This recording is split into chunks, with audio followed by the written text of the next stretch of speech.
राज्य में वर्तमान गोटे गुरुत्वपूर्ण उत्सव चली 140 टारू देशरू पाखापाखि 7000 ऊर्ध्व प्रतिनिधि आसो राज्य सरकार पक्ष कहुई पर्याप्त आरेंजमेंट राज्य सरकार गोटे पटे उत्सव पालुची राज्य सेपटे जो राजधानी छाती उपर उत्सव पालन होपटे गोटे माने विभत्स हत्याकांड घटुची पुलिस को चैलेंज देकरी अपराधी माने एभली कांड भियाउचंती। हाँ पुलिस जितेबाला एपट समस्त प्रवासी सुरक्षा व्यापार व्यस्त वीवीआईपी कम व्यस्त सेपटे प्रवासी माने अपराधी माने पुलिस को भ्रूक्षेप करना पुलिस को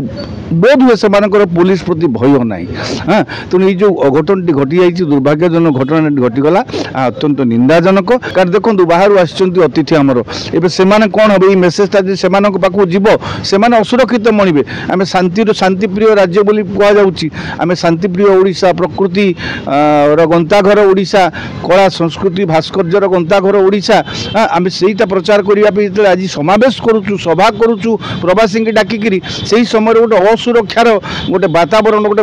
वार्ताटे बर्तमान बाजार को आसला से पाखे पहुँचले कौन गोटे से अनुभव करेंगे ये भुवनेश्वर जिते आम अच्छु से समय एभली अघटन घटुची अन्य समय कौन घटुव आज जदि केंद्र में भारतीय जनता पार्टी सरकार तिष्ठिकी अच्छी केवल ओडिशा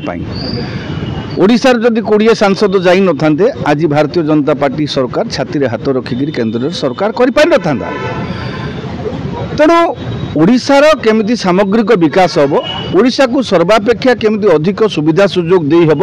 कारण यहाँ गोटे नुह 20 एमपी केवल नुह बीजेपी के सरकार देइछन्ति गोटे 24 वर्ष सरकार को पतन करेकरी गोटे सरकार देइछन्ति। तेणु लोक मैंने एत भल पाइबा देइछन्ति माने तांकर भल पाइबार प्रतिदान दियंतु आपण सभा करंतु समावेश करंतु डीजी सम्मेलन करंतु उत्कर्ष ओडिशा करंतु जहाँ करुछन्ति करंतु। ओडिशा रे सांबादिक मानकर स्वाधीनता कथा होची एथरे आमे सांबादिक माने उभय समस्ते दायी सांबादिक मानकर से माने निज पदमर्यादा निजर गरिमा रक्षा करूना आजिकल देखंतु गणमाध्यम कौ भली स्तर को गलानी। तेणु गणमाध्यम निज सम्मान रक्षा कले मु इज्जत सेतेबेले पाइबी जेतेबेले इज्जत पाइबार व्यक्तित्व मो पाखे रहिबो। तेणु मानुची आपण जो कथा कहउचंती किछि गणमाध्यम को एथर पास दिया जाउनी जो माने डिजिटल रे अछंती कारण अन्य समय रे नेता मंत्री माने आसिक डिजिटल रे मुह देखै दउचंती डिजिटल को खोजुची आगे सेही जिंस से माने डिजिटल रे मुह देखैबा को प्रस्तुत किंतु जदि प्रवासी भारतीय सम्मेलन गोटे होउची एते बड़ कार्यक्रम गोटे हेइची एते वर्ष परे भारत ओडिसा रे सेमान गोटे जीवार सुजोग देबार असुविधा कोन अछि आपण हां ठीक अछि आपण कैमरा बा आपण ये मना करि पारंती भिन्न कथा किंतु सेमानक भितर मध्य किछि लोकन को पास देथिला सुंदर भी हेइथांदा।